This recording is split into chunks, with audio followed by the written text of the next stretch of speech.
हिमाचल की खबरों की शुरुआत करेंगे अहम खबर के साथ।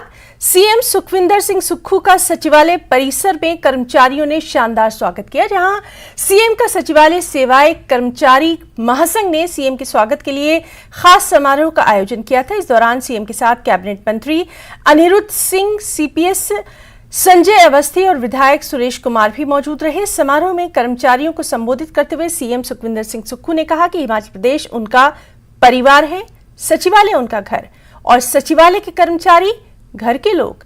सीएम ने कहा कि सेवा भाव उनके स्वभाव में है और सरकार आम आदमी के लिए काम करेगी, गरीबों का खास ख्याल रखेगी।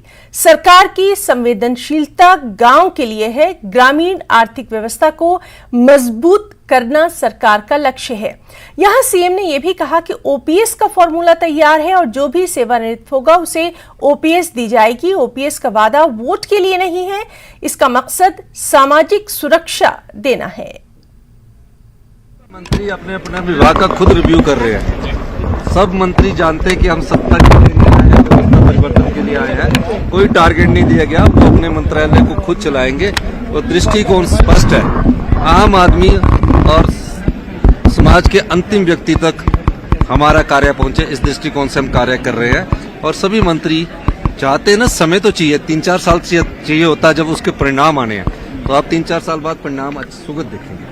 कल से कैबिनेट की क्योंकि बहुत सारे विभाग ऐसे हैं जो अभी तक आवंटित नहीं हुए हैं। तो अभी तो हुआ है ना कैबिनेट विस्तार, अभी आगे भी होगा।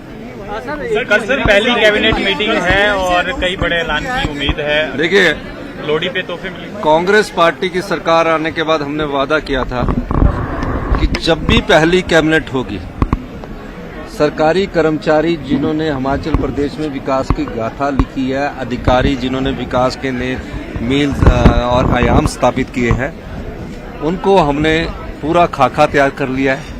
हम भारतीय जनता पार्टी की तरह झूठ नहीं बोलते हैं। हम पूरा बजट के साथ कल हम अपने सरकारी कर्मचारियों को जो उनकी मांग थी, जो कांग्रेस पार्टी ने अपनी मांग में कहा, वो कल आपको देखने को मिलेगा। सर, पिछली सरकार में कर्मचारी का प्रसाद था, भत्ते नहीं मिले, आप क्या आश्वासन दे रहे कर्मचारियों के? मैं तो कह सकता हूँ पिछली सरकार ने तो जनता को ठगा है, सच बता रहा हूँ। ये ठग सरकार की उपाधि दीजिए ने। इस सरकार ने क्या किया कि 5 साल में ना भत्ते दिए, कर्जे पर कर्जा चढ़ाया। 75,000 करोड़ रुपए का कर्जा चढ़ चुका है। मेरा आपने वक्तव्य आज सुना है, खजाना बिल्कुल खाली है। हमें अभी इस धर्मशाला विधानसभा में बजट कर्जा लेने के लिए बिल लाना पड़ा, क्योंकि खजाना में पैसा ही नहीं है। अब हमें सत्ता मिली हो, उन्होंने ये सोचकर कि अगर हम आ गए तो हमको दिल्ली से मदद मिल जाएगी, ये आ गए तो ये कर्जे के नीचे इतने दब जाए कि कुछ ना करें। लेकिन हम फैसले करेंगे और हिमाचल के लोगों के प्रति फैसले करने में हम हमेशा आगे रहेंगे। बहुत बहुत धन्यवाद। कांग्रेस प्रदेश अध्यक्ष प्रतिभा सिंह ने पार्टी के प्रभारी राजीव शुक्ला से दिल्ली में खास मुलाकात की। इस मुलाकात के दौरान कैबिनेट मंत्री विक्रमादित्य सिंह भी मौजूद रहे। मुलाकात के दौरान कांग्रेस अध्यक्ष ने राजीव शुक्ला को हिमाचल में शुरू होने वाली हाथ जोड़ो अभियान की तैयारी को लेकर जानकारी दी। उसके बारे में भी विचार विमर्श किया जा रहा है। हमने तवज्जो दी है क्योंकि हमारे सीएम और डिप्टी सीएम हमीरपुर क्षेत्र से हैं, इसलिए तवज्जो दी गई डिस्ट्रिक्ट अपर डिस्ट्रिक्ट्स को। तो उसमें हमने जो 3 मंत्रिमंडल में लिए हैं वो उसी को ध्यान में रखते हुए बात। अभी जो खाली पद पड़े हैं उसके बारे में भी विचार किया जा रहा है, वो भी जल्द भरे जाएंगे। राहुल जी आएंगे, he is touching Indora area, तो उनका वहाँ पर जो दौरा है उसको लेकर लोग बहुत उत्साहित है और बहुत खुश है कि हिमाचल प्रदेश को भी उसमें जोड़ा गया है। हम उनका आभार व्यक्त करते हैं और हम इसको सक्सेस बनाने के लिए सभी लोग जाके उनका वहाँ पर स्वागत भी करेंगे और उनका धन्यवाद। हिमाचल के कैबिनेट मंत्री विक्रमादित्य सिंह भी दिल्ली पहुंचे हैं। इस दौरान विक्रमादित्य सिंह कांग्रेस प्रदेश अध्यक्ष प्रतिभा सिंह के साथ राजीव शुक्ला से उन्होंने मुलाकात की। इस मौके पर कैबिनेट मंत्री ने कहा कि जो विभाग उन्हें सौंपा गया है और जो जिम्मेदारी उन्हें मुख्यमंत्री ने दी है, वो पूरी जिम्मेदारी के साथ उसे पूरा करेंगे।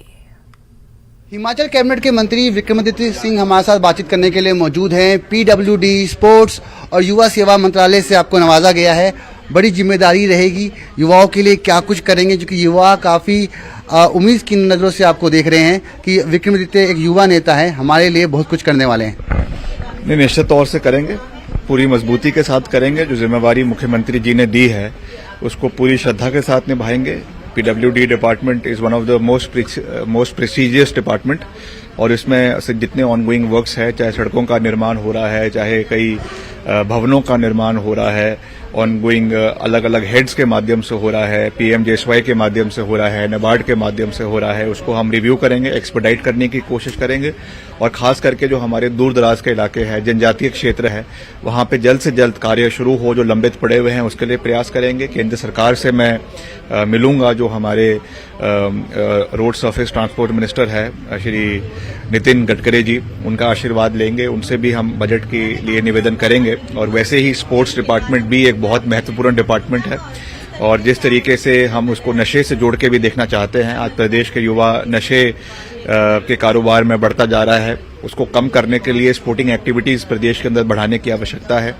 चाहे वॉलीबॉल है, क्रिकेट है, आपका कबड्डी है, ये ऐसी गेम्स है। आज आप देखेंगे कबड्डी एक बहुत बड़ा स्तर पे रूरल क्षेत्रों में खेला जा रहा है। राजीव शुक्ला जी से आपने मुलाकात की है, अभी भी 3 मंत्री बचे हुए हैं, ऐसे में सवाल ये है कि क्या जो आप लोगों की तरफ से, चूंकि ऐसा नहीं है कि आप लोगों की टीम बटी हुई है, मगर सब चाह रहे हैं कि हमारे जो विधायक जीते हैं उनको ये मंत्रिमंडल मिला जाए।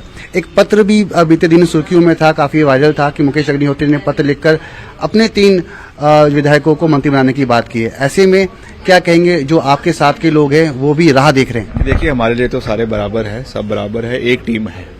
और अभी शुक्ला जी ने भी ये बात कही है कि मुख्यमंत्री और उप मुख्यमंत्री हमीरपुर जिला से बनाए गए हैं, इसीलिए पहाड़ी क्षेत्र को तवज्जो देने के लिए 3 मंत्री जो है वो जिला शिमला से बनाए गए हैं।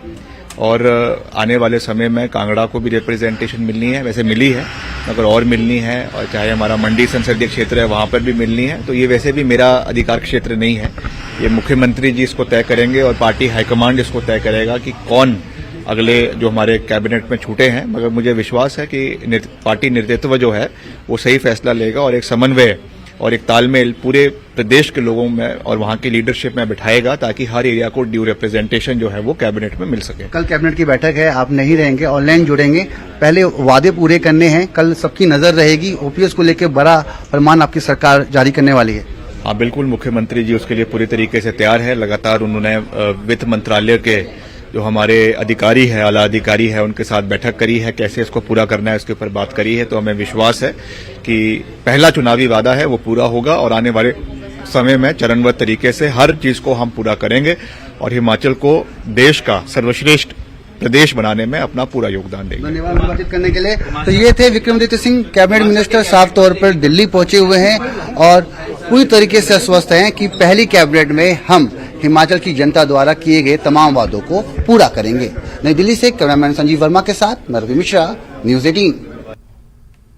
कल सचिवालय में सुक्खू सरकार की पहली कैबिनेट बैठक होना है। ये बैठक सीएम सुखविंदर सिंह सुक्खू की अध्यक्षता में होगी। सीएम सुक्खू ने कहा है कि कैबिनेट की पहली बैठक में ही ओल्ड पेंशन स्कीम लागू की जाएगी, साथ ही कुछ और भी महत्वपूर्ण फैसले लिए जाएंगे। हालांकि सुक्खू कैबिनेट की पहली बैठक में कैबिनेट मंत्री विक्रमादित्य सिंह शामिल नहीं हो पाएंगे। विक्रमादित्य सिंह को जयपुर में एक शादी समारोह में शिरकत करना है और बैठक में शामिल न होने की सूचना भी उन्होंने सीएम सुखविंदर सिंह सुक्खू को दे दी है।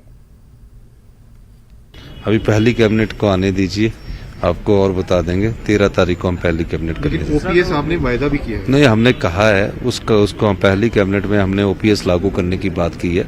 जो आप कह रहे हैं, निश्चित तौर पर ओपीएस को पहली कैबिनेट में हम लागू करेंगे।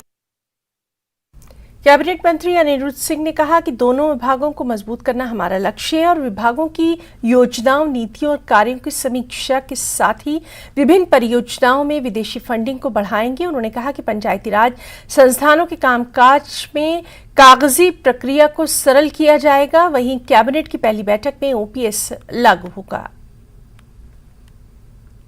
सुक्खू कैबिनेट में विभागों का बंटवारा हो गया है और इस वक्त हमारे साथ ग्रामीण विकास और पंचायती राज विभाग के मंत्री हैं अनिरुद्ध सिंह। सर, पहले तो बहुत बहुत बधाई आपको। थैंक यू रणवीर जी। आपके लिए जो है इस विभाग में काम करना नया तो नहीं है, जिला परिषद से भी आपकी शुरुआत हुई है, तो किस तरह से आप देखते हैं और क्या प्राथमिकताएं हैं? देखिए, चुनौतियां बहुत है, पर अपार संभावनाएं हैं डेवलपमेंट की, क्योंकि जो अगर मैं फंडिंग की बात करूंगा, आज 75,000 करोड़ रुपए का कर्जा जो है स्टेट गवर्नमेंट के ऊपर भाजपा छोड़ के गई है, जो कि बहुत दुर्भाग्यपूर्ण है। परंतु रूरल डेवलपमेंट में डायरेक्ट फंडिंग जो है वो सेंटर से ही होती है। स्टेट का फंड जो है इसमें नाम मात्र के लायक लगता है। इसी में सभी, चाहे सेल्फ हेल्प ग्रुप है, महिलाओं के काम है, PMJSY की सड़कें है, लाइवलीहुड मिशन है, बहुत अनेकों फील्ड्स है इसमें जो जिसमें अपार संभावनाएं हैं डेवलपमेंट की भी और एम्प्लॉयमेंट की भी है। उसी के तहत जो है आज मैंने निर्देश दिए हैं मेरे विभाग को कि बिल्कुल रिव्यू मीटिंग 2-3 दिन में हम रखेंगे। कौन सी स्कीम्स है, कितनी, आधी स्कीम्स तो ऐसी है जो स्टेट गवर्नमेंट अवेल ही नहीं कर रही है, मैं समझता हूँ। मैंने उनको मैंने ब्रीफ किया है कि आप बिल्कुल अपना पूरा डाटा लेके आइए, कितनी स्कीम्स हैं, कितनी हम अवेल कर रहे हैं, कितना बजट किसका है, ताकि हम कोई भी स्कीम ऐसी नहीं होनी चाहिए सेंट्रल गवर्नमेंट की जो स्टेट उसका फायदा ना उठा सके। इसके साथ ही फॉरेन फंडिंग्स भी जो है वो बहुत ज़्यादा जो है लोग कंट्रीज इच्छुक रहती है कि रूरल डेवलपमेंट में इंडिया में हम लगाएं, ग्रामीण क्षेत्रों में, और उसके ऊपर भी काम चल रहा है। मैं समझता हूँ कि 18-20 तारीख तक रिव्यू मीटिंग हम लोग लेंगे डिपार्टमेंट की, और उसके बाद जो है काम चालू होगा। और कल आपकी जो पहली कैबिनेट है, क्या एजेंडा तय है? ये कल पहली कैबिनेट है, और वादे के अनुसार जो है और गारंटी के अनुसार जो है कांग्रेस OPS जो है वो लाने जा रही है कल की कैबिनेट में। माननीय मुख्यमंत्री, आज मीटिंग भी थी कर्मचारियों के साथ, सेक्रेटेरिएट के सभी कर्मचारियों ने माननीय मुख्यमंत्री का कार्यक्रम रखा था। उसमें मुख्यमंत्री ने भी स्पष्ट दिया है कि कल जो है गारंटी के अनुसार और जैसे कांग्रेस पार्टी ने वादा किया है उसके अनुसार जो है OPS सबसे पहले लाई जाएगी। बिजली का 300 यूनिट फ्री का है, उसका भी ड्राफ्ट प्रपोजल बिल्कुल तैयार है। 1500 रुपये महिलाओं को देने के हैं, वो भी ड्राफ्ट प्रपोजल बिल्कुल रेडी रखा हुआ है, और बजट प्रोविजंस कहाँ से आना है फंड वो भी करके रखा है। साथ ही चाहे रोजगार है, 1 लाख रोजगार देने की बात हमने 1 साल के अंदर करी है, 5 लाख रोजगार 5 साल में बोला है। ये मुख्य चीजें रहेंगी। चलिए, बहुत बहुत शुभकामनाएं। थैंक यू रणवीर जी।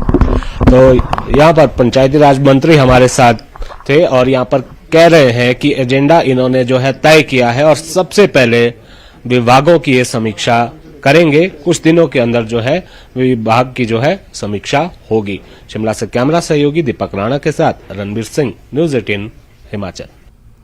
सुक्खू सरकार में मंत्रियों को विभाग आवंटित कर दिए गए, जिसमें उप मुख्यमंत्री मुकेश अग्निहोत्री को जल शक्ति विभाग, परिवहन और भाषा, कला एवं संस्कृति विभाग का जिम्मा सौंपा गया। वहीं कर्नल धनीराम शांडिल को स्वास्थ्य एवं परिवार कल्याण विभाग, सामाजिक न्याय एवं अधिकारिता विभाग और श्रम एवं रोजगार विभाग का दायित्व सौंपा गया।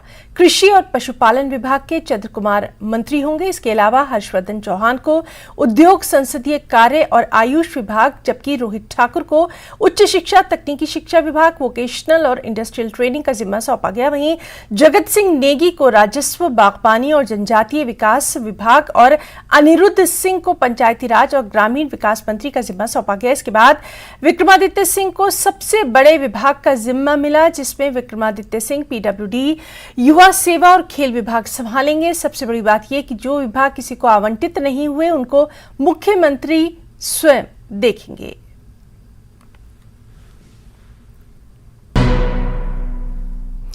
ब्रेक के बाद अब तक हिमाचल में आपका बहुत स्वागत करते हैं। ऊना में डिप्टी सीएम मुकेश अग्निहोत्री ने सभी विभागाध्यक्षों के साथ विशेष बैठक की। इस दौरान मुकेश अग्निहोत्री ने अधिकारियों को जिले के विकास के लिए प्रोजेक्ट तैयार करने के निर्देश दिए ताकि ऊना जिले को विकास की दृष्टि से आगे बढ़ाया जा सके। वहीं मुकेश अग्निहोत्री ने अधिकारियों को नशा और खनन के खिलाफ सख्त कार्रवाई करने के निर्देश दिए। बैठक के दौरान कई विभागों के ढुलमुल रवैये को लेकर मुकेश अग्निहोत्री ने विभागाध्यक्षों की जमकर क्लास भी लगाई। जिले के विकास के लिए हमें बैठक करनी है और उसके लिए जो एजेंडा लेके आना है और अधिकारियों को पूरे जिले का, उनकी क्या सोच है, क्या विज़न है, क्या इनोवेशन है, क्या जिले में किया जा सकता है। हमने कहा कि जब हम एक्सटेंडेड मीटिंग करें और उससे पहले आप सब लोग अपना माइंड तय करके कि आपके विभागों में क्या हो सकता है वो जो है उस मीटिंग में लेके आए। ऊना के एसडी पब्लिक स्कूल में वार्षिक समारोह का आयोजन किया गया। इस खास समारोह में उप मुख्यमंत्री मुकेश अग्निहोत्री शामिल हुए। इस दौरान उप मुख्यमंत्री ने पढ़ाई और खेलकूद गतिविधियों में अव्वल आए छात्रों को सम्मानित किया। इस मौके पर मुकेश अग्निहोत्री ने कहा कि कांग्रेस की सरकार में शिक्षा के क्षेत्र में काफी सुधार देखने को मिलेंगे। इसके साथ ही उन्होंने पूर्व की सरकार पर जमकर निशाना भी साधा और कहा कि बीजेपी मानसिक तौर पर यह मानने को तैयार नहीं है कि जनता ने उन्हें सत्ता से बेदखल कर दिया है। भारतीय जनता पार्टी को मानसिक तौर पे इस बात को मान लेना चाहिए, अपने मानसिक पटल पे जो है उनको अंकित करना चाहिए कि हमारे से सत्ता निकल गई है और सत्ता में दूसरा दल आ गया है, दूसरे लोग आ गए हैं।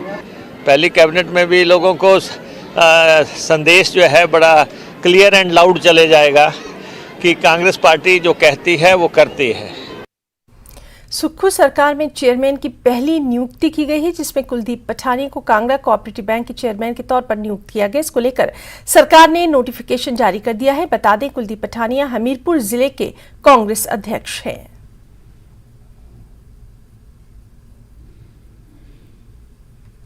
हिमाचल में कृषि विभाग संभालने पर कैबिनेट मंत्री चंद्र कुमार ने कहा कि कृषि के आधारभूत ढांचे में बड़े स्तर पर बदलाव की जरूरत है। साथ ही उन्होंने ये भी कहा कि किसानों को फसलों के उचित दाम मिले, इसको लेकर काम किया जाएगा। साथ ही कैबिनेट मंत्री ने कुछ और बातें भी यहां पर कही हैं। उन्होंने क्या कुछ कहा, आइए आपको दिखाते हैं। कैबिनेट मंत्रियों को पोर्टफोलियो जो है एलोकेट हो गए हैं और इस वक्त हमारे साथ कृषि मंत्री चंद्र कुमार हमारे साथ मौजूद हैं। एनिमल हस्बेंड्री का भी इन्हें जो है जिम्मा सौंपा गया है। प्रोफेसर साहब, सबसे पहले तो आपको बहुत बहुत बधाई। धन्यवाद सर। एक अहम महकमा आपके पास है, मंत्री के रूप में जो है आपके पास बहुत अनुभव है पहले भी काम करने का, और इस विभाग को आप किस तरह से देखेंगे और क्या आपकी प्राथमिकताएं रहने वाली हैं? देखिए, खेतीबाड़ी तो आम हमारे साधारण लोगों के साथ जुड़ी हुई है। ये जो हमारी सरकारी नौकरियां होती हैं, आफ्टर रिटायरमेंट भी लोग फिर घर की तरफ, खेतीबाड़ी की तरफ भी जाते हैं, तो ये एक पेरेंटल ऑक्यूपेशन है। और खेतीबाड़ी जो है वो शुरू से ही हमारी जो संस्कृति सभ्यता रही उसके साथ जुड़ी रही। और हिमाचल प्रदेश के लगभग 70% लोग खेतीबाड़ी के साथ जुड़े। कोई बागबानी कर रहा है, कोई खेतीबाड़ी कर रहा है, तो एक बहुत बड़ा विभाग है।